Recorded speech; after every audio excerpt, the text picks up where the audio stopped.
mbokk Thiénaba TV mi ngi jaar ci YouTube nag day kër goo xam ni dalloo na télévision yu bari waaye télévision ba ëpp fayda mooy ba ëpp ñu ko seetaan ba ëpp ñu ko abonné ba ëpp ñu cay commentaire kon mbokk yow mi seetaan ba pare aboneel ngir dolli ñu chance ñu gën a jëm ca kanam bësal cloche bi dara bañ laa raw waaye commentaireal ngir mbir mi gën a am fayda. tey ñëw ñu pour sànni xeer en tant que les étudiants te dañoo ñëwoon waxtaan ak yow et je pense que li ñu war a wax ak yow am na solo bi nga xam ni maa ngi naan ci 2 minutes sax parce que porté nañ le combat des étudiants en tant que le président des étudiants waaye porté nañ le combat de l'ensemble des jeunes du Sénégal surtout ce qui est en rapport avec la formation et de l'insertion professionnelle. Monsieur le ministre, vous allez convenir avec moi que il y a 3 vecteurs pour l'emploi. bi ci njëkk mooy li ñu naan auto-emploi bi ci topp mooy l'entrepreneuriat waaye beneen bi mooy la fonction publique l'emploi public à travers la fonction publique et la fonction publique locale. damay njëkkee ci l'entrepreneuriat monsieur le ministre, l'entrepreneuriat dañoo def benn constat mooy que ni 90% ci financement yi nga xam ne jeunes yi Sénégal jël nañ ko 90% ci financement yi nga xam ne jeunes Sénégal yi jël nañ ko 90% bi nga xam ni jeunes Sénégal yi am nañ ko ci financement à travers les services à travers DER fonds et consorts dañoo gis ni bu ñu créé entreprise yi du daw 2 ans entreprise yooyu daal fay. monsieur le ministre, dama lay interpeller directement lan ngeen xalaat pour indi saafara ci loolu noonu. beneen question bi mooy monsieur le ministre, à travers la 3FPT en tant qu'étudiant je suis en ma 2e année de master option notariale à la faculté des sciences juridiques et politiques. À travers la 3FPT monsieur le ministre, la 3FPT nekk service yi nga xam ni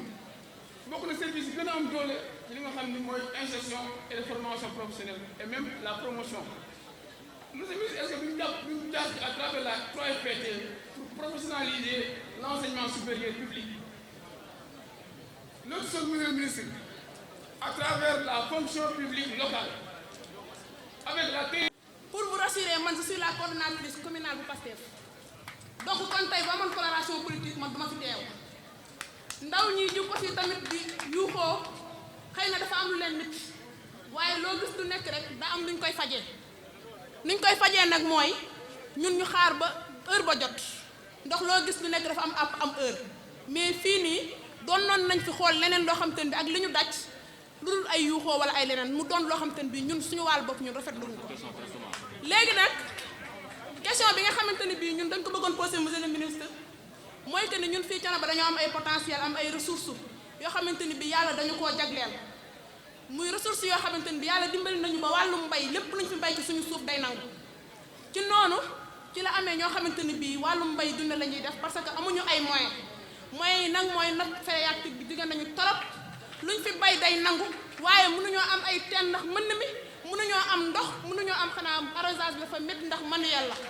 loolu noonu nekk loo xamante ni bii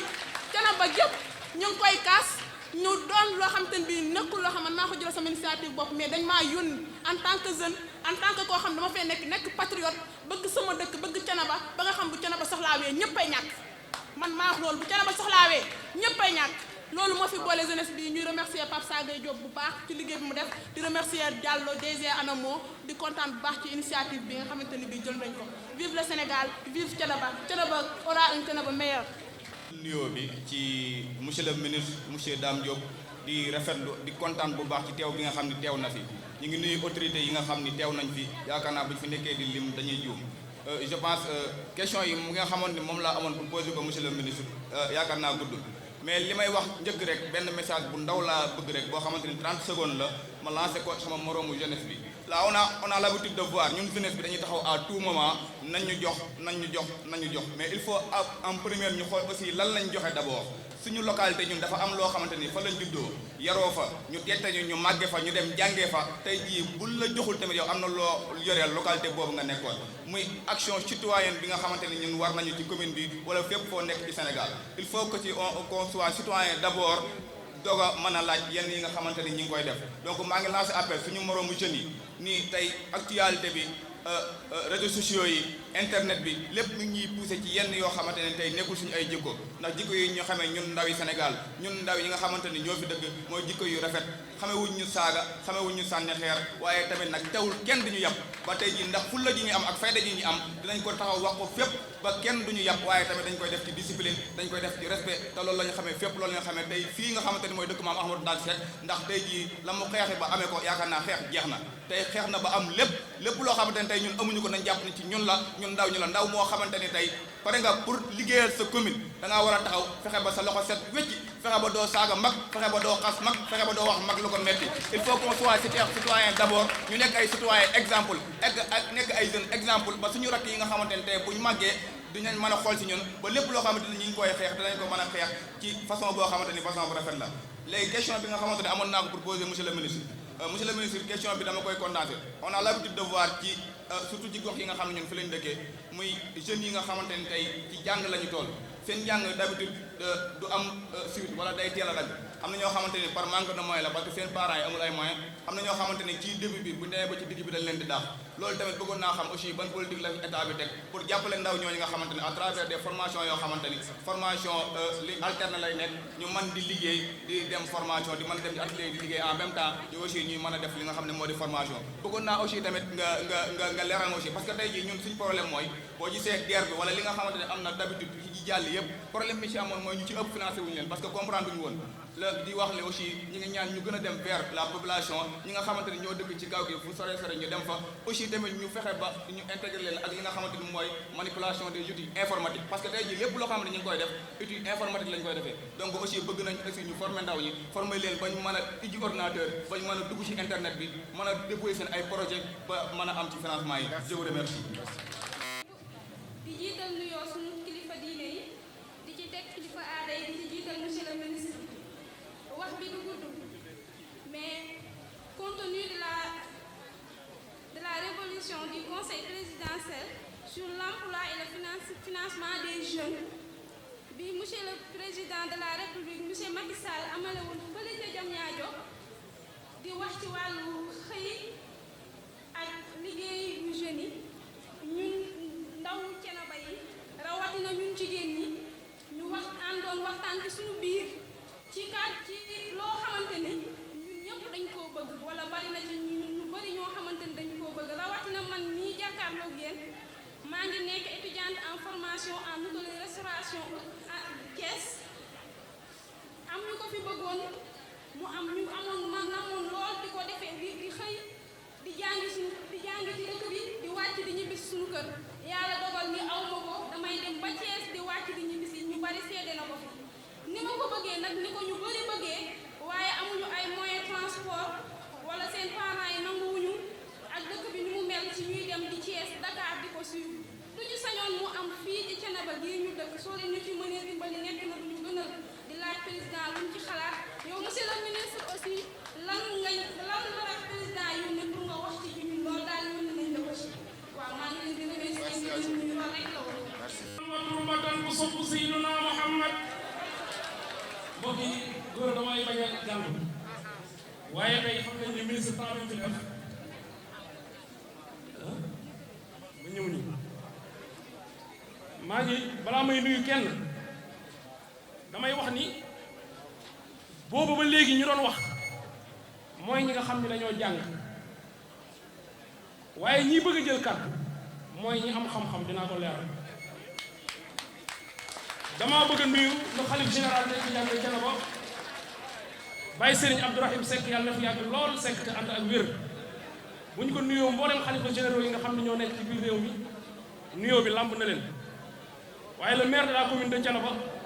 Baye Talla Diagne ñu ngi lay nuyu di nuyu Hadj Malick Maodo nga xam ni tey mooy DG bu ANAMO te ñu gis fa suñu bopp lool waaye am lu des lool ñu bëgg koo jox ministre bi mu yóbbu ko lool ngir mu dimbali ci lool ñu fas yéene incha allahu taala ni ñu ko bëggoon dootul mën a nekkee noonu ndax gis nañu ni ñu gàttale parole yi waaye nag ñi tax ñu yëkkati kàddu mooy ñi nga xam ni emploi yi nga xam ni président taxaw na ngir créer ko ci réew mi ñoom ba ñu nekkee ay artisan ba léegi ñu ngi créer ay emploi gis nga artisan yi nga xam ne ñoo ma taxaw fii di wax déjà man maay Mouhamed Bachir Mbow président association des jeunes tailleurs de Thiénaba li ma jiite rek déjà 285 personnes ñoo inscrire nga xam ne am na ñeneen ñoo xam ne ba léegi duggaguñu 285 personnes kenn ku nekk lu mu bon jàngal nga 5 personnes métier formé ko jox ko mu dem di liggéey Gora Ndiaye ndax jaaduwul ci ñun avant président di créer emploi ñun ñu nekk ci boo gisee man ni ñun ñooy ñi jàngul te am xam-xam képp koo xam ni jël nga ndaw def ci moom xam-xam ba muy jariñ boppam ku ni la amoo xam-xam dana ko iñaane waaye am nga ko damay laaj ba xam monsieur le ministre ñu ngi lay ziar bu baax di kontaan sa ñëw bi waaye di ci am yaakaar ndax bi yàlla dogalee ñu nekk ay artisan ba léegi bu ñu waxalee yàlla ñun artisan yi yaakaar bi ñu am tey jii ci teewaayu ministre bi mësuñu koo am waxuma ni ministre def na li ñu bëgg de waaye dama ne am nañ ci yaakaar kon nag dafa am loo xam ni moo ma gën a ñor artisan yi ndax man waxuma sama bopp kàddu artisan yi laa yëkkati damaa bëgg ngeen déglu ma ak xel ci li may bëgg a wax ba ñu nekkee ci métier mi ba léegi am na ñoo xam ne ay pot la ñu bënn di ci dugal ay 100 francs ay 200 xam nga lu tax chaque instant dafay am machine yu bees yu génn te su génnee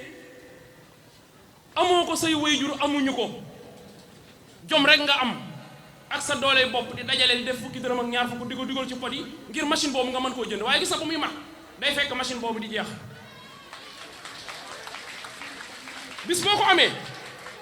amee da nga koy jënd doo ci dawal 1 mois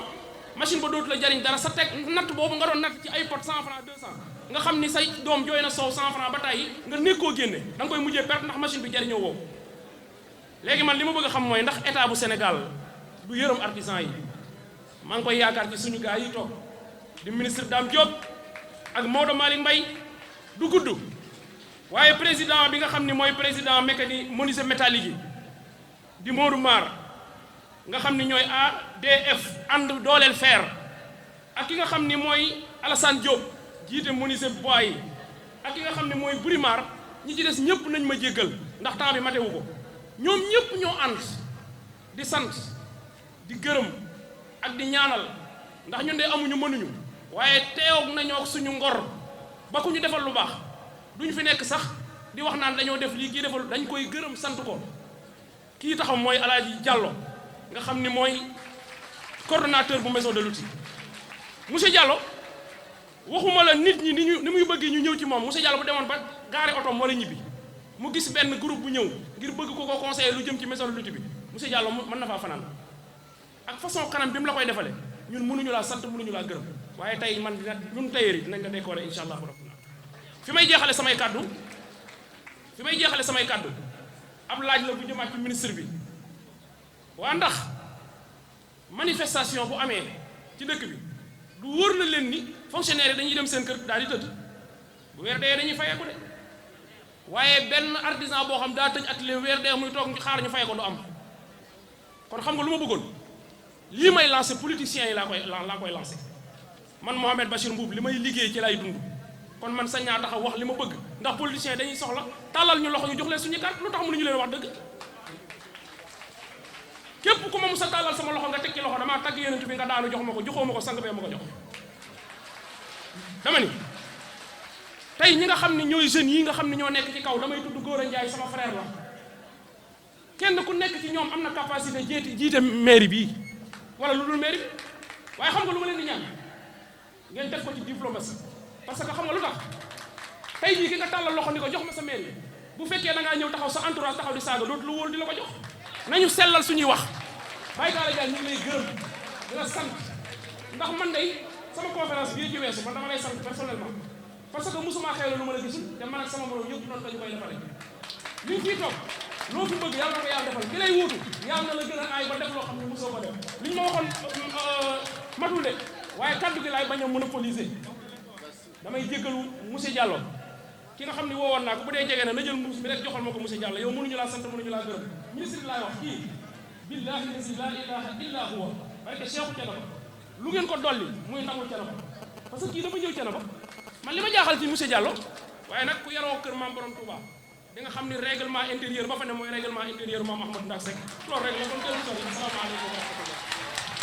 merci jërëjëf kàddu yi rafet na merci beaucoup. ah doo ñëw fii vraiment waaw bu ma prenee la photo ah merci ci da nga ko teel merci jërëjëf merci beaucoup merci ci cadeau bi jërëjëf merci jërëjëf may wax ni rek ñu ngi signaler aussi le président du conseil de surveillance de l'ANAMO par ailleurs maire de Gaïa monsieur Ndiaye mi ngi ci toog ñu may ko loxo bu baax a baax. di tàmbali sunu kàddu santaat yàlla bu baax di julli ci yonent yàlla muhammadu rasulullahi sallallahu alayhi wa sallam sant borom penc mi di sëriñ Thiénaba di ziare sëtam bi ci kaw coow bi waxtaan wi def ñaan bi léegi di ñaanal xalifa bi yàlla na yàlla yàggal ko fi ci am ànd ak wér ak mboolem xalif généraux yi ci réew mi yépp am nañu nag mbégte lool ci ñëw gii tey monsieur le ministre Dame Diop ñëw ci ndigalal njiitum réew mi di président Macky Sall fii fi Thiénaba li ñu gis tey ci Thiénaba damay wax ne dal na sunu xel waaye damay wax la sëriñ Mansour Sy mu maam Sidi Hadji Malick sang wa ca Tiwaawan daan wax mu ne xel daal du dal ñu ne ko si lu xel di def mu ne xel day daj waaye tey sunu xel dal na waaye tey sunu xel daj na monsieur le ministre Maodo Malick Mbaye ñu ngi koy gërëm bu baax ndax kuy liggéey ci wax déglu kàddu yii mu wax sa xel dana dal waaye sa xel dana daj li ko jiitu monsieur le maire de la commune bu Thiénaba nekk nii ki suma ginnaaw ku dégg kàddu yi mu wax sa xel dana dal waaye sa xel dina daj ku déglu orateur yi fi jaar yépp nga xam ne rek bëgg rek moo leen dal bëgg rek moo leen dal kon ñoom ñépp ñu ngi leen di gërëm di ñaan yàlla ñu gën a joxante seen loxo ndax joxante loxo bokk ndey bokk baay mooy tax Sénégal jëm kanam waaye mooy tax Thiénaba gaar gii tey jii jëm kanam yàlla yàlla def ko di gërëmaat nag monsieur le ministre ndax délégation bi àjjuma daf koy lim léegi ca mu des tuuti ndax monsieur le ministre Dame Diop noonu nga ko waxee mu ànd ak DAGE ànd ak ki nga xam ne mooy docteur Souleymane Soumaré di directeur ONFP waaye ànd ak Pa Abou Camara monsieur président waaye dafa ànd ak Mara Fall ànd ak rakkam Baye Ndiaga Diop waaye ànd ak Alla Niang waaye ànd ak une forte délégation incha allah foofu dañuy njëkkante ak waxtu wi waaye ma jëm nag ci monsieur le ministre li la Maodo Malick Mbaye wax rek wax na dëgg monsieur le ministre surtout Serigne Bamba Khadima Rassoul maam Cheikh Thioro Mbacké mooy maamam maam Cheikh Thioro Mbacké ak Balla Thioro maam Mor Anta Sali mi meññ Serigne Bamba Khadima Rassoul moo ko meññ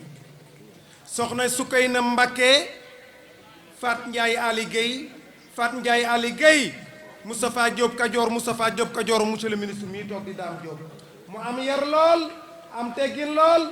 waaye am yar am teggin am xam-xam waaye am kilifa kii kilifaam nag ni muy doxe rek lay doxe mooy nangoo liggéey dégg naa léegi li muy toog bureau bariwul waaye fu mu dem ci Sénégal bureau la ndax fu mu dem ci Sénégal ndigal président la fa yóbbu fu mu dem ci Sénégal ndin ngaw yi jëm kanam waaye ngir jigéen ñi gëm kanam kooku nag moom la ñuy jóge jox kàddu gi kooku mooy kan kooku mooy le ministre de l'emploi am yar lool am teggin monsieur le ministre vous avez la parole. ñu may ko loxo bu baax a baax monsieur le ministre Dame Diop monsieur le ministre yaa ngi doon xalaat est-ce que da ngay répondre ba pare ñu soog a joxe léegi ou bien est-ce qu'on donne léegi symboliquement ñu doon répondre. baal ma répondre ba pare. jeex na voilà bismillah. asalaamaaleykum mbokku Thiénaba maa ngi nuyu ñëpp seen tur ak seen sant di jël nuyoo bi teg ko ci loxo Serigne As Seck borom digal fii toog ci jataay bi mu jottali ñu ko xalif général bu Thiénaba Seck di nuyu monsieur le gouverneur monsieur le préfet monsieur le sous-préfet mais nuyu aussi le directeur général de l'ANAMO bi nga xam ni moo waral daje bi tey ak toute son équipe nuyu honorable député haut conseiller membre du conseil économique social yi teg fii nuyu aussi les directeurs généraux le directeur général de l'ONFP docteur Souleymane Soumaré les directeurs nationaux chefs de service yi toog fii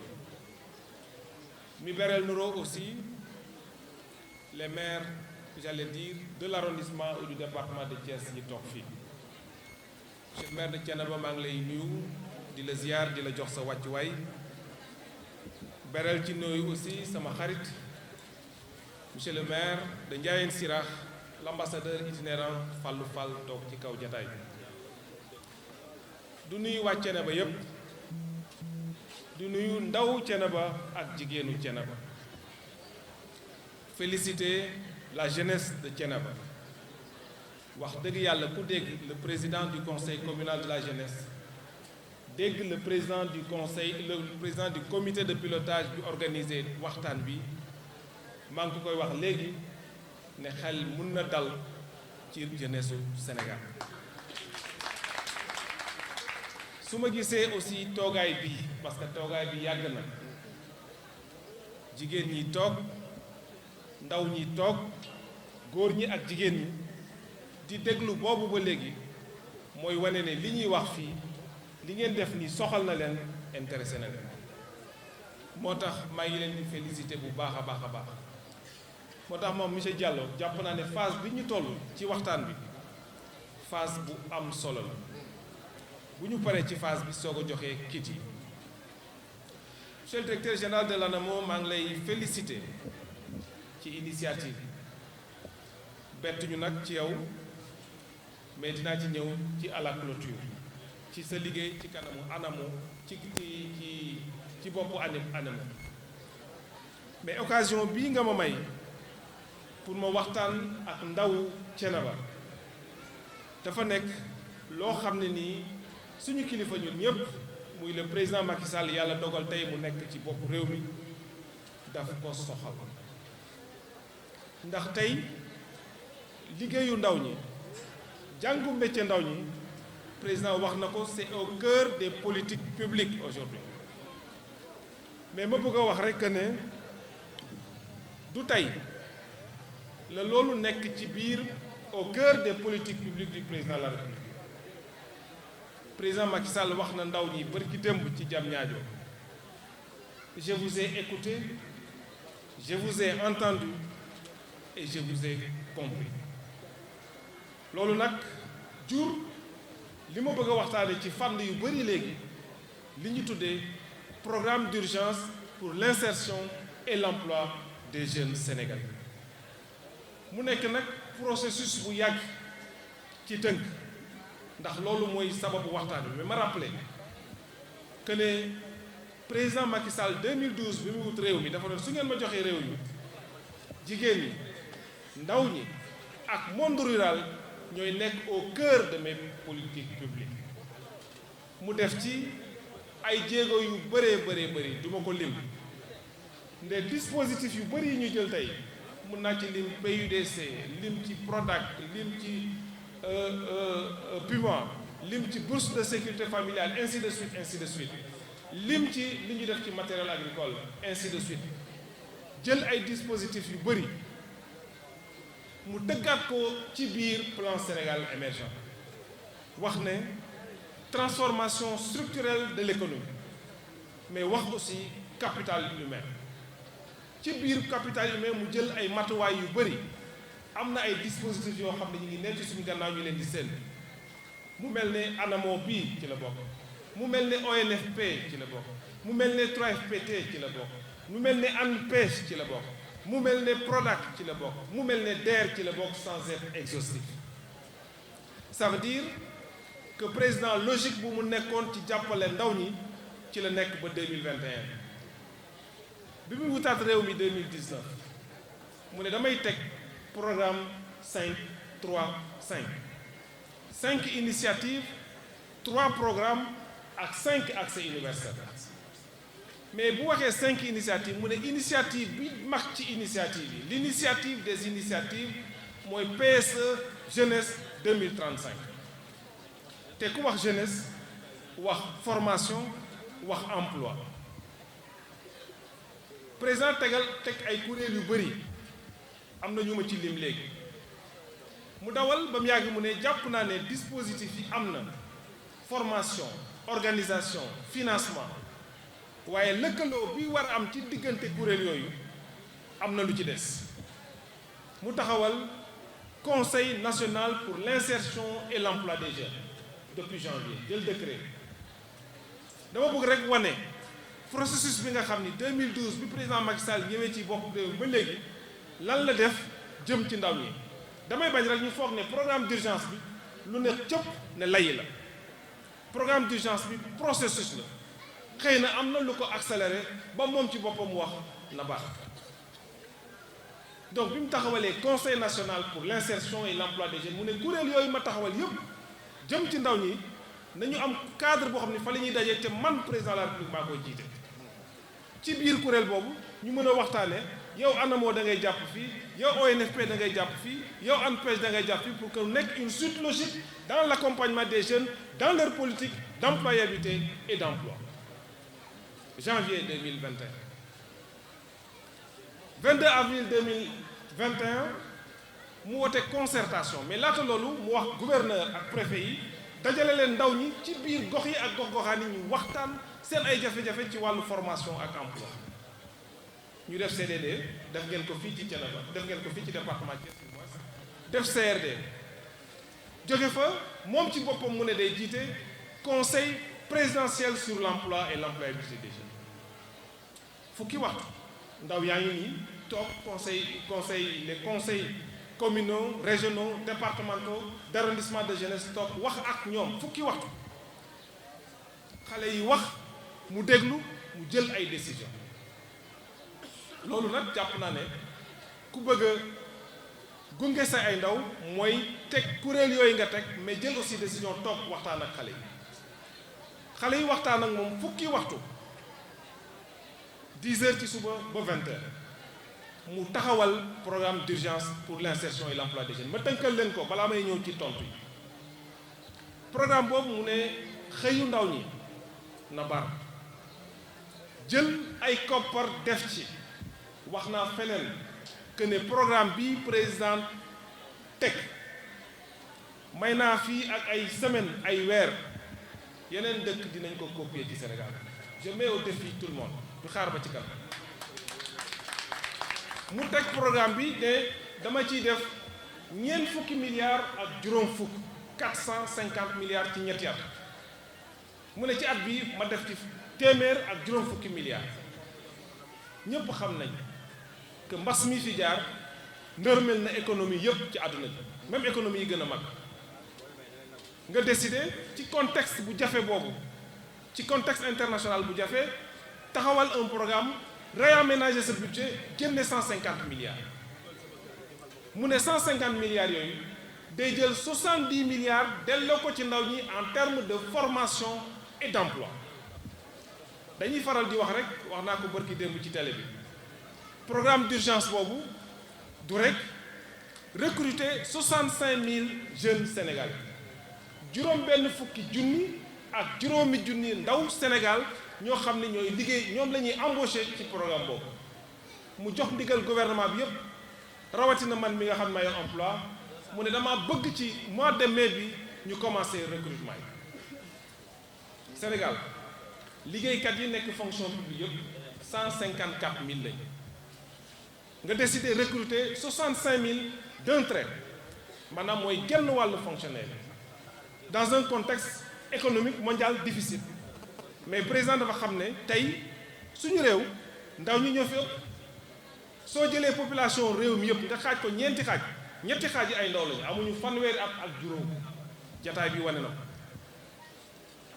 donc ci programme d'urgence bi mu ne day def recrutement 65 000 jeunes sénégalais dinaa ñëw ci naka lañ koy defee parce que c'est des préoccupations mais dama bëgg wax rek loolu benn poñ la ci programme bi recrutement spécial massif barki dem gouverneur a ngi nii waxtaan nag gouverneur yi ci Sénégal yëpp wax leen ni ñu koy defee dinaa ci ñëw léegi beneen poñ bu nekk ci programme bi mu soxal dëkk bu mel ne Thiénaba Seck ñaanal sëriñ bi yàlla na ko fi yàggal te wéral président dafa ne ndaw ñi jàng nañ am na question sax bu ñëw léegi jàng ba dem université mais doo am métier doo am qualification te tey soo bëggee am liggéey da ngay am métier am qualification ba pare soo ko amul bu ñu la joxe xaalis dafay naax saay mu ne ñooñu naam am nañu mais ci su ma ko tënkee at bu jot ci Sénégal xale yi nga xam ñi ngi dugg 6e daare ñi ngi ci xayma ci 450 000 jeunes 450 000 mais bu ñu xaymaa 450 000 yooyu 50 000 yi rek ñooy am baccalauréat 6e daare ba terminal ana 400 000 yi mais ana daw ñi nga xam ne ñun dañoo décider yóbbu suñ doom ci daara ñu jàngi Alxuraan ñu nekk ay sénégalais ana ndaw ñi nga xam ni bi ñu ñëwee ba 5e CM2 4e 3e dañoo génn pour plusieurs raisons c'est pas parce que intelligent wala mënuñu jàng ci biir programme bi président ne nañu taxawal un programme de formation d'accompagnement d'apprentissage pour cible yooyu mooy ndaw ñi nga xam ni jàng nañ ci daara yi mokkal nañu Alxuraan bëgg nañ jàngi métier ñu gunge leen état gunge leen pour ñu am métier mooy ndaw ñi nga xam ni dugg nañ école gi yàgguñu ñu génn pour plusieurs raisons mooy ndaw ñi nga xam ni tey sëriñ bi wax na ko léegi du artisan mais moom sëriñ la que ne ñoom ñooy jël ndaw ñi di leen dugal ci seen atelier di leen jàngal métier président ne ñooñu nañ leen gëstu volant bu am solo la parce que 65 000 yi benn certes baax na parce que dinañ jël ay xale léegi ñu commencé liggéey am bu weer bi dee ñu am seen salaire mais ndaw ñooñu président dafa ne nañ ci jël 30 000 fanweeri junni ndaw ci biir Sénégal génn ci daara yi dugg école seen jàng yàqu wala ñu nekk ci atelier d'apprentissage mais li ci président indi li yokk ci biir programme d'urgence mooy ndaw ñooñu bu ñu leen yóbboo ci atelier sëriñ bii nekk couturier ñu fay jàng métier di jàng ñaw su ngoonee danañ leen yóbbu ci ANAMO ci maison de l'outil bi wala ñu yóbbu leen ci benn école de formation am na ku ko wax léegi ñu jàngal leen calcul jàngal leen informatique ñu jàng théorie par rapport ak seen métier ñu def formation alternance bu ñu xëyee ci atelier bi ba 5 heures ñu dem ci maison de l'outil bi wala dem ci centre de formation bi nekk fii xewi na xale bi nekk tey sa apprenti nag day bu ngoonee mu dem ci maison de l'outil bi jàng informatique dugg ci biir informatique xam liggéeyu ñëw fan la toll ci àdduna loolu dina def beneen ubbi xelam ci liggéey bi dina wuteeg xale bi nga xam ni dañ koy wax daggal fii te taxawal nii repassel nii dina ko jàng xam foofu waaye su duggee ci internet bi na xam ne man kat lii may dagg bu ëppee 1 millimètre wala 2 millimètres baaxul. attention xale yi nga xam ne nii dañu génn daara dañu génn école wala dañu nekk ay apprenti programme bu am solo la ci biir programme d'urgence ñetteeli pàcc bi ma gaaw tuuti parce que dama bëgg a ñëw ci mais pàcc parce que bari na ay pàcc président dafa ne tey bu ñu xoolee bërki démb ci actualité dañuy wax ne Sénégal daanaka at bu nekk lu toll ci junni nit dinañ faatu ci ay accident te bi xale yi defee seen CDD CRD ñu wax ne ñoom soxla nañ ku leen gunge ci conduite routière ba ñu am seen permis de conduire ci biir programme bi prévoir nañ 20 000 doomu sénégalais 20 000 ñaar fukki junni xale yoo xam ni danañ leen gunge ñu xam code de la route ba mën a am seen permis de conduire parce que permis de conduire léegi du luxe nécessité la outil de travail la loolu pàcc la ci biir programme beneen pàcc bi mooy ne ci biir formation toujours président dafa wax ne xale yi dañuy bëgg liggéey waaye du ñu am métier du ñu am qualification ki njëkk a jël kàddu léegi Amadou Seck wax na ko que boo paree jàng da ngay bëgg wut liggéey mais doo am liggéey wala nga jàng ba université mais amuloo qualification président ne kon dina taxawal ci biir programme bi 20 000 bons de formation bon de formation mooy lan mu ne man damaa bëgg a jàngi hôtellerie restauration comme soxna si wax léegi defe naa Fatou Ngom la Aïssatou Dieng mu wax léegi ne damaa bëgg dem jàngi Thiès hôtellerie restauration dem ci école ba ñu ne ko million ngay fay pour sa formation yi ñu jox la bon boo xam ni soo waree fay million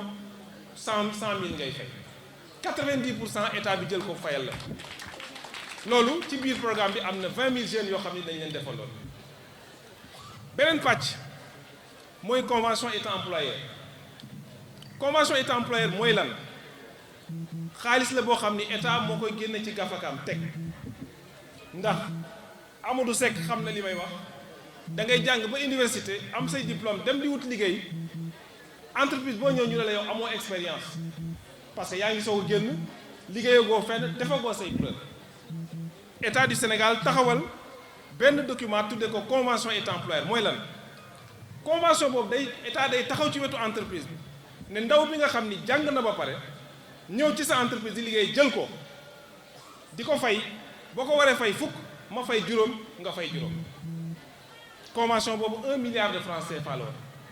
ci biir programme bi président ne da ko yóbbu 15 milliards fukki milliards ak juróom te loolu mooy nar a tax que lu toll ci 20 000 jeunes sénégalais mën a profiter ci bénéficier wu ci occasion boobu convention état employeur mais président ne nañ ko lawal am na ku ko wax léegi ci xale yi ci mbay mi que ñi nga xam ne ñi ngi yëngatu ci agro business ci biir Sénégal convention boobu mun leen jàppale pour que ñu mën a jël ay xale pour ñu am expérience ci mbay dinaa ci ñëw ci kanam parce que mënuñu régler la question de l'emploi au Sénégal génn ci mbay bi c'est pas possible donc loolu tamit benn pàcc la biir programme ñaar yi mujj rapidement benn bi mooy sëñ Bassir maa ngi lay Mouhamad Bachir Mbuub président dafa wax ne pour ñu jàppale artisans yi ci biir école yi mooy école maternelle ak école primaire pour le moment foofu lañ toll ci ñaari ordre d'enseignement yi xale yi nañ leen wutal ay tenues bi ñu xaymaa xale yooyu ci biir Sénégal ñu nekk maternelle ak école primaire toll nañ ci 2 250 xale 2 250 xale président ne xale bu nekk nañ ko defar ñaari tenues muy 4 500 000 tenues élèves yoo xam ni tailleur yi ñoo koy ñaay 4 500 000 tenues waa Dakar duñ naw tenue Thiénaba de dinaa ci ñëw léegi waa Thiénaba ñooy new tenue élèves yi nekk Thiénaba. Dernier volant financier dinaa ñëw ci nu may opérationnaliser loolu dernier volant financier wax ngeen ko coow li bëri na ci DER mais on lui fait un mauvais procès DER financé na ba dee problème bi mooy ñiy toog fii DER financé leen xëy na ñun ñett ñi am na ko ci DER financé mais kenn du xam sa morom ku ko financé dëgg la président ne ñaar benn mooy xaalis bi nañ ko tasaare ci biir département yi su DER amee 45 milliards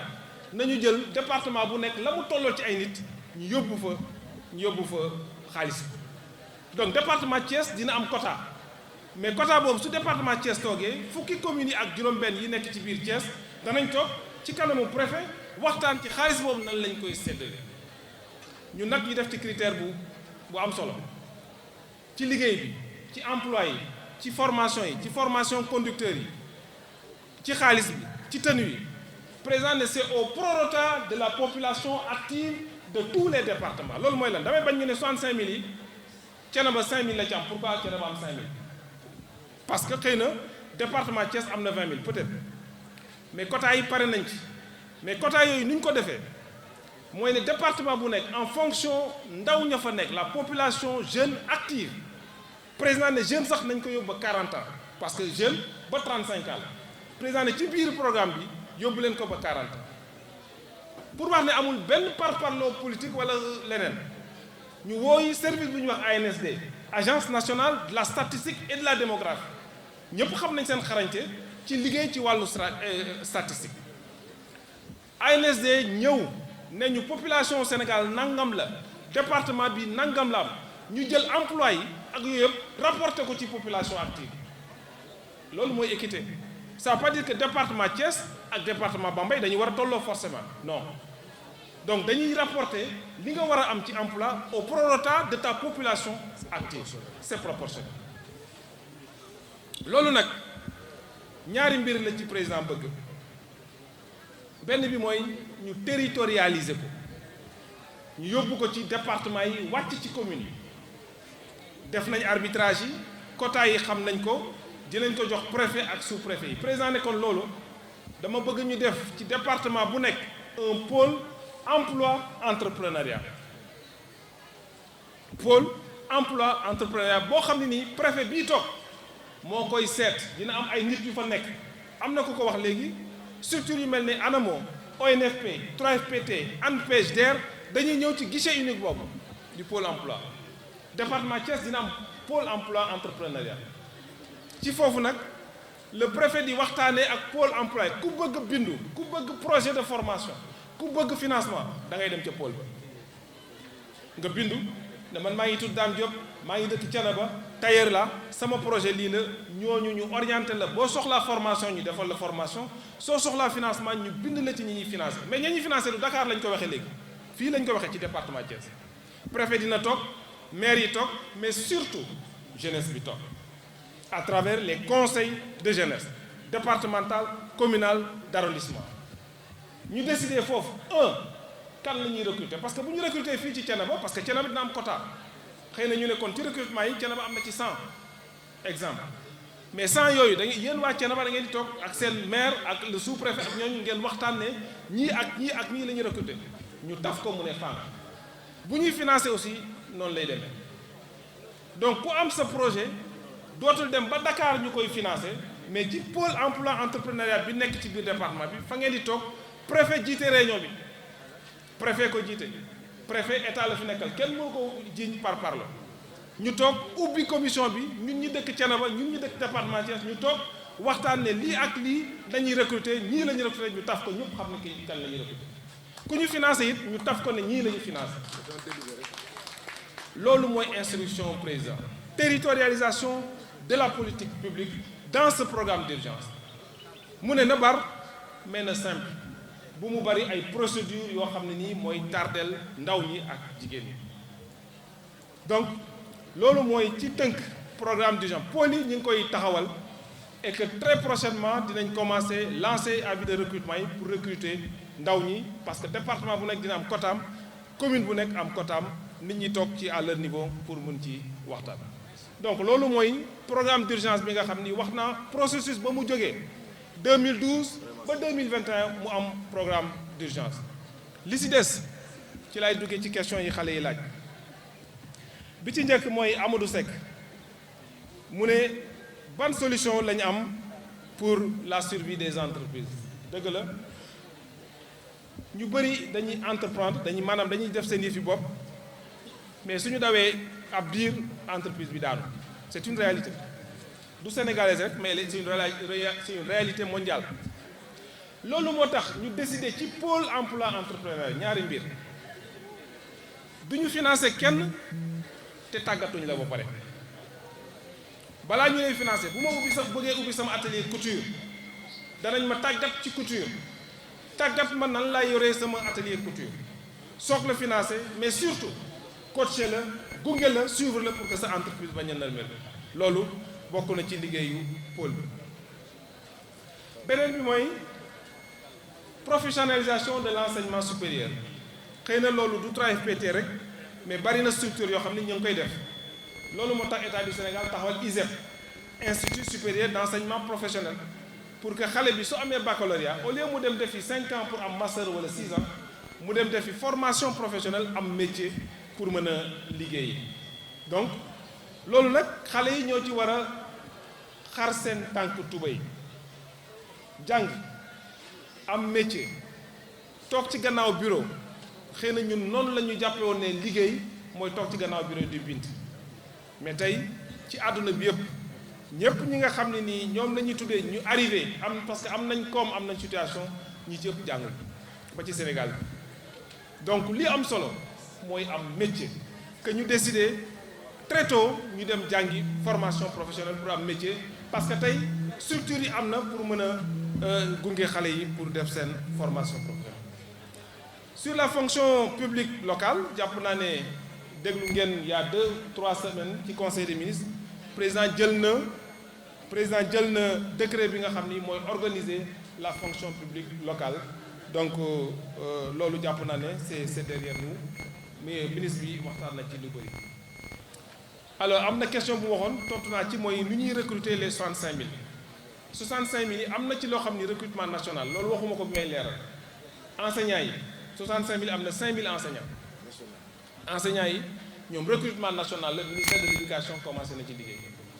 am na aussi 6000 auxiliaires de la sécurité ñi nga xam ne ñooy yor wàllu sécurité gendarmerie police ñoom aussi ñi ciy liggéey. am na aussi ay volontaires du service civique national 1000 volontaires du service civique national ñooñu tamit recrutement national mais lu weesu loolu recrutement yi fii lay ñëw te quota yi pare nañ ko dinañ ko yónnee gouverneur mu jox ko préfet yi mais comme j'ai expliqué lu président li wax mooy na gaaw na transparent bu mu am benn parparloo ci recrutement bi jàpp naa ne Sénégal léegi kenn mënu fi def loo xam ne day umpe d'autant plus que dañ koy wàcce ba ci biir département yi ak ci commune yi donc Amadou Seck loolu laa bëggoon wax ci loolu ci sa laaj. Fatou Ngom moom wax na accès à l'eau pour l'exploitation agricole c'est bien wax naa ko léegi su ñu bëggee régler problème mu emploi parce que emploi rek du emploi salarié nga toog ci gannaaw bureau weer dee ñu lay fay dégg naa benn mag bu baax bu doon wax naan gàtt wërsëg mi ngi yoon toll ci xam bu weer dee looy am donc entreprendre def sa yëfi bopp c'est la solution parce que ndaw ñi ñëpp bu ñu bëggee toog ci bureau du sotti def sa yëfi bopp nekk employé te def sa yëfi bopp ci fi nga dëkk def ko ci wàllu mbay dafa ëpp solo parce que suñu dëkk loolu moo tax président de la République wax ne ci PSE ci li ñuy sukkandiku mooy agriculture au sens large mbay càmm napp mais il faut que yéen ndaw ñi particulièrement jigéen ñi ngeen oser dem entreprendre dans le volet agricole te loolu dama jar soxlaatul Dakar am ngeen pôle emploi soo amee sa projet maraîchage mbay pisciculture wala yu mel noonu sàmm da ngay tëgg sa projet indi ko ci pôle bi pour ñu gunge la nga finance il faut que yéen jigéen ñi surtout ngeen am courage entreprendre dans le domaine de l'agriculture. Je suis d'accord. On ne peut pas régler la question de l'emploi en ignorant l'agriculture au sens large. Quand je dis agriculture au sens, c'est l'agriculture, c'est la pêche, c'est l'élevage et tous les métiers annexes et connexes à ce domaine-là. Mais encore que ñu xam ne li ma wax léegi ci apprenti yi day valable ci baykat yi c'est pas parce que suma maam da daan bay ak ileer que man ren 2021 damay bay ak ileer non acceptons que mbay c'est un métier très noble comme beneen métier donc balaa may investir ci mbay nag naa jàngi mbay lan mooy mbay jàng mbay xalaat ne dama war a moderniser sama mbay pour mu nekk activité boo xam ni activité économique bu ma mën a am lu may sutur la vraiment à Thiénaba je vous encourage vivement à explorer le créneau de l'agriculture au sens large dans le domaine des projets. Alpha Diop société civile wax na lu am solo li am solo mooy dëkk réew gox kenn du ko tabax ci manque de citoyenneté wala anarchie donc nit ñi c'est vrai que mën nañu laaj parce que état gouvernement moo war lool ku ci nekk cadre bi nga xam ne war na ko am pour épanouir mais la citoyenneté doit être au centre du débat aujourd'hui au Sénégal ñu xam lan mooy citoyen société civile nag am ngeen ci rôle yéen tamit war ngeen wax ak askan bi wax ak ndaw ñi waajal leen pour que ñu am citoyen loolu moo tax président décidé ci biir PSE jeunesse 2035 tabax 45 maisons de la jeunesse et de la citoyenneté mooy fi xale yi di daje di am ay activités de loisirs di jàng lan mooy citoyenneté société civile nag am na ci solo jeunesse bi aussi am ngeen ci solo donc wax naa ci wàllu déscolarisé yi pour ñu am formation professionnelle Aïssatou Dieng moom moo wax ci wàllu formation yi mooy proximité formation moom moo nekk Thiès di jàng hôtellerie restauration ah c'est vous Aïssatou wax na dëgg hôtellerie restauration comme yeneen métier yoo xam ne dañoo jàppoon ne ñun kenn du ko jàng da ngay toog sa kër mu neex la wala sa mag di ko def sa yaay di ko def nga koy def mais métier la hôtellerie restauration damay xale yi souvent que ne les plus grands chefs cuisiniers du monde kenn mënu leen fay ndax métier la soo ko jàngee rek mu bën donc li muy wax préoccupation bi wax mooy proximité des dispositifs de formation professionnelle mënuma ci dugg parce que day gudd en dehors du fait que président nee na dans chaque département ñu tabax fa centre de formation professionnelle mais dañuy am ay dispositifs yu mel ni ANAMO maison de l'outil mais ay unités mobiles de formation pour gunge ndaw ñi fu ñu mën a nekk ci territoire pour defal leen formation lu yaatu la mais je suis d'accord avec vous que li mu wax nii nekk na raison pour xale yu bëri bàyyi jàng parce que boo jógee Thiénaba jàng Thiénaba ba war a dem Thiès soo amul foo nekk soo mënul pas chaque jour dem Thiénaba ñëw sa jàng day yàqu loolu moo tax ñuy def un travail de proximité dans les centres de formation professionnelle. Adji Soda Koumé maa ngi lay féliciter ci ce discours parce que li ñuy wax fii c'est pour le Sénégal et les Sénégalais jàpp naa ne lu Adji Soda Koumé décision phare pour l'insertion des femmes waaw ci programme d'urgence président daf ñu wax ñu bàyyi ñaar benn mooy jigéen parce que souvent bu ñu wax jeune ci suñu bopp ñu day xalaat xale yu góor yi rek mais jeune dafa am jigéen donc président wax ñaar nañu bàyyi xel jigéen ñi te bu ngeen demee ba ci seen commission communale ak commission départementale pour waxtaanee fa programme d'urgence bi laaj leen seen wàll parce que président nee na nañu bàyyi xel jigéen ñi mais bàyyi xel aussi ñi nga xam ne nii dañuy dund ak waay laago handicapé yi donc loolu préoccupation président de la République la préfet yi ak gouverneur dinañ ci jël ay matuwaay. Enfin Mohamed Mboup wax naa léegi li nga xam ne ci programme d'urgence bi dina am en dehors des programmes classiques parce que artisanat yéen am ngeen tey ministère de plein exercice sama xarit sama naataango docteur Pape Amadou Ndiaye yor ko ñu seq artisanat bi mu am ay programmes yu yaatu yoo xam ne nii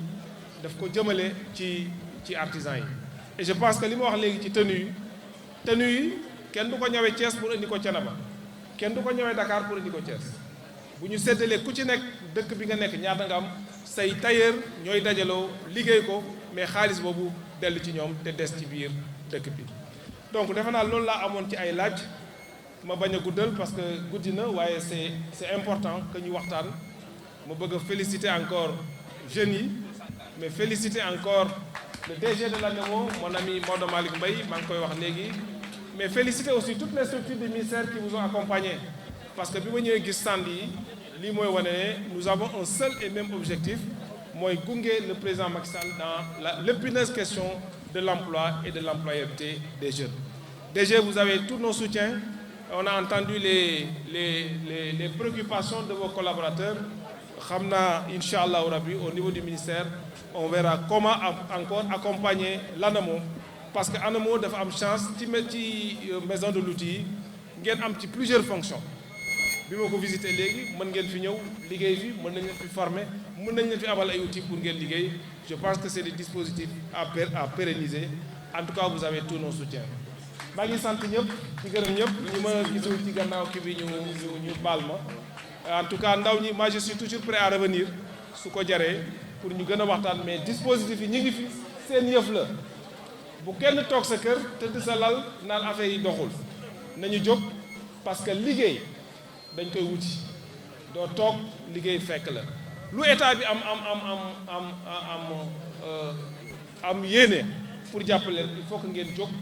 bokk ci dispositif yi jëli ko wax fa seen xalaat pour bokk ci. maa ngi leen di sant di leen gërëm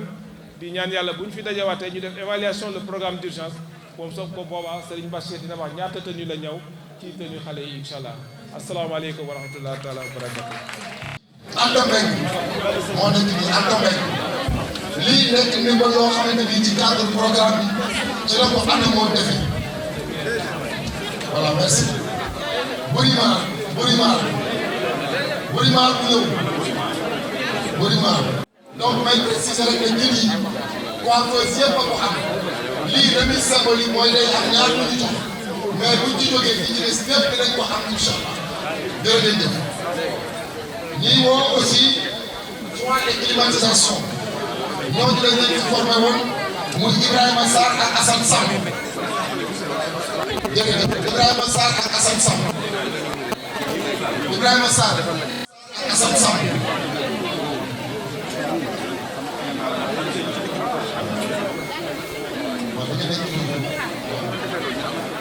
Ibrahima Sam ak Assane Sam Assane Sam si c'est Assane Sam c'est bon merci monsieur le ministre y a deux cadeaux qui vont poser pour nous di doxal Assane Sam merci beaucoup yaakaar naa ni am nañ solo mais jërëjëf waaye kii moom sax solo monsieur le maire ma ne ko seede formé woon nañ ci lu bari 16 personnes yoo xamante ni léegi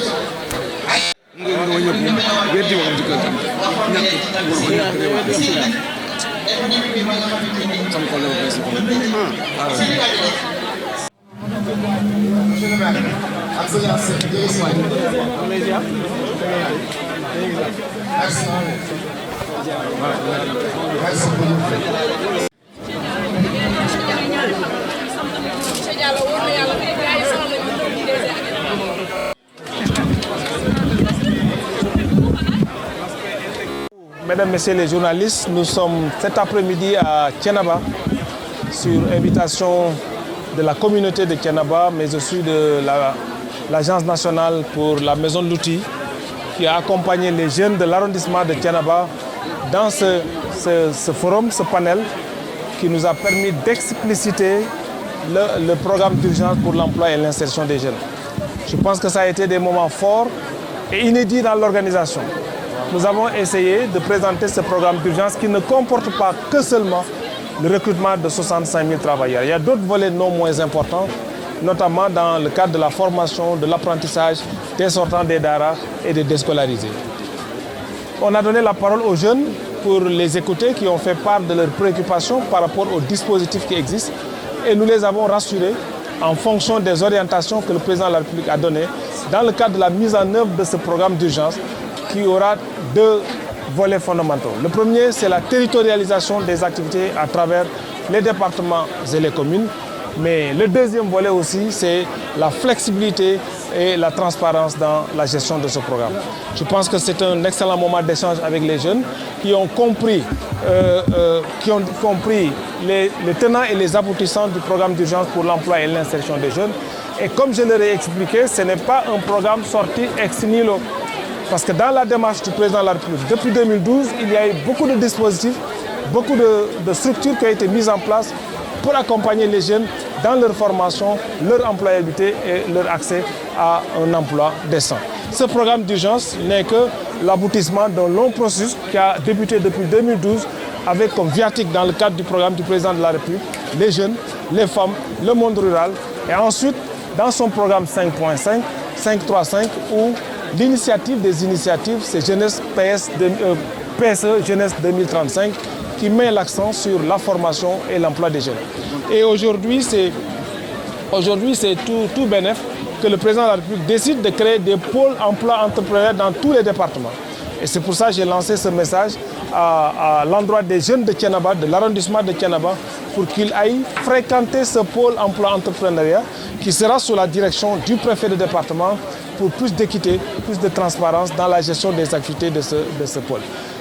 Ensuite, ce qui va être important dans ce programme, c'est la formation en alternance. Et Thiénaba a la chance d'avoir l'une des meilleures maisons de l'outil de l'ANAMO. Et cette maison de l'outil va servir de structure de référence pour la formation en alternance des jeunes talibés, des jeunes déscolarisés, des jeunes apprentis, bien évidemment, et de les accompagner pour aller vers l'auto-emploi. Voilà donc ce que je voulais dire. Je félicite l'ANAMO, la jeunesse de l'arrondissement de Thiénaba à travers ces différents démembrements qui ont fait preuve de maturité. Je félicite les autorités administratives, les autorités déconcentrées, saluer aussi le calife de Thiénaba, saluer son représentant ici présent et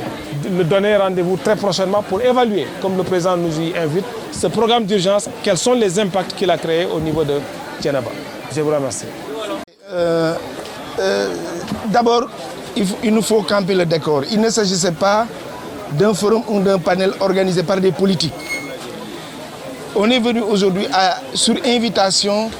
du collectif des jeunes de l'arrondissement de Thiénaba qui, de manière holistique, entièrement, sans distinction, sans exclusivité,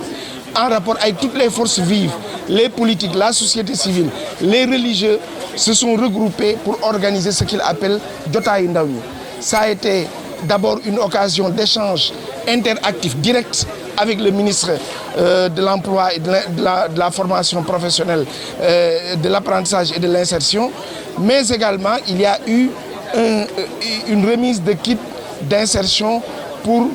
des bénéficiaires qui ont eu à être formés dans la localité, dans différents corps de métier. Donc, c'était pour nous un grand moment de montrer ce que la Maison de l'Outil est en train de réaliser en termes d'insertion, en termes d'apprentissage, en termes d'accompagnement. Et ce qu'il faudra retenir d'ores et déjà, c'est que la Maison de l'Outil, l'ANAMO, part pour jouer un grand rôle, un rôle primordial dans le programme d'urgence pour l'emploi des jeunes initié par le président de la République. Mais le charme, je le dis, c'est que cette communion qu'il y a autour de l'essentiel, ce fait que les jeunes de Thiénaba se soient retrouvés sans exclusive, sans distinction, pour prendre à bras le corps les questions qui les concernent. Je pense que ni ñu ko mën a waxee rek mooy tey fu ñu daan dem da nga naa gis panel wala forum politique yi ñoo ko daan organiser mais bi yoon ndaw ñi nekk Thiénaba ñoo dajaloo fàtte parti politique yi fàtte fi ñu bokk ci diine fàtte lépp société civile ñëpp ñëw jàpp ci ñu organiser jotaayu ndaw ñi ñu ñëw nag mu amoon ñaari pàcc ministre Dame Diop ñëw déglu leen wax leen li président nam ñoom ñu jël ay ndaw ñi nga xamante ni ñoom bi ñu leen di tànn ñun xamuñu ko juróom-ñaari ndaw ñoo ñëw wax ci turu ndawu Thiénaba yëpp donc yaakaar naa ni tey li fi am lu raar la lu mat a jottali askan wi la mais yamuñu foofu gis ngeen ni tamit am na ñi nga xamante ni formé woon nañ leen amuñu woon ay jumtukaay tey jëkkati ñu ay jumtukaay jox leen te lépp ñu ngi ko def dans le cadre de la vie ni nga xamante ni daal noonu la Maison de l'Outil bu Thiénaba di doxee donc loolu moo ñu fi dajale woon.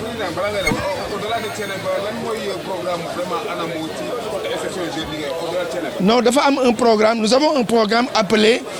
le programme s'appelle Liggéey Léegi. Liggéey Léegi est une initiative que l'ANAMO a portée en collaboration avec la DER qui va nous permettre au moins cette année d'équiper en kit d'insertion et en fonds de roulement 1000 jeunes que nous avons formés. Donc, c'est la première cohorte, ils vont recevoir leur financement et leur kit d'insertion. Donc, je dis que ce qui s'est passé aujourd'hui n'est qu'un début de ce qui va se passer dans le programme Liggéey Léegi. li ñuy wax mooy tey li fi xew lenn la mooy du ñun ñoo organiser du politique yi ñoo organiser ndaw yi ñoo dajaloo organiser jotaayu ndaw ñi ñu indi leen ministre Dame Diop ñu laaj ko wax ko li ñu xalaat tànnuñu ñuy war a wax ku nekk da nga jóg wax li nga xalaat mais ñooñu ñëpp dafa fekk ñu ngi liggéey ci biir Maison de l'Outil ñu jóge ci loolu ñu jox leen ay kit d'insertion maanaam jox leen ay jumtukaay yi nga xamante ni ci la ñuy daan seen doole mais loolu commencement la ci li nga xamante ni moom la ñuy wax programme Liggéey Léegi bi nga xamante ni ñun dañ ko conventionné ak waa DER bëgg ñun ñi ñu formé ñu équiper leen ba nga xamante ni nañ mën a daan seen doole ma wax ni pour le moment c'est 1 milliard moom la ñu commencé ak la DER mais ma wax ni aussi lii mi ngi commencé woon depuis Touba Toul bu ngeen di fàttali am na forum bi nga xamante ni honorable député Fatou Sène moo ko organisé woon à Touba Toul noonu la ñu bëgg a def ba ci département yi gën a sori ñu fekk fa ndaw ñi wax ak ñoom jàppale leen ci wàllu li. Thiénaba TV à votre disposition pour la couverture de vos événements, pour la couverture médiatique des grands événements. Si elle t'a plu, appuie sur abonner et sur la cloche pour ne plus rater les vidéos qui suivent. Thiénaba TV avec vous avant, pendant et après.